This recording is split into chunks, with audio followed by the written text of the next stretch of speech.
When it comes to radiographic evaluation of temporomandibular joint, we have several different methods which can be utilized. I have broadly classified them into the conventional methods and the advanced methods.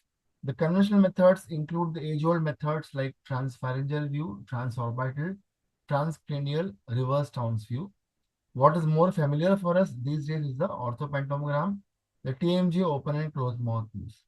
Sometimes when the disease is far severe, these conventional imaging modalities may not be sufficient. In such cases, we may have to go ahead with certain advanced imaging methods, which includes computed tomography, cone beam computed tomography, magnetic resonance imaging, and nuclear medicine. In today's presentation, I'll be covering about the indications of different radiographic techniques, that is both conventional as well as advantages, how to appreciate the normal anatomical landmarks on these, and how to identify the various pathologies. This we'll study using different cases as examples. Join us for the full lecture tomorrow, August 12th at 1800 hours IST.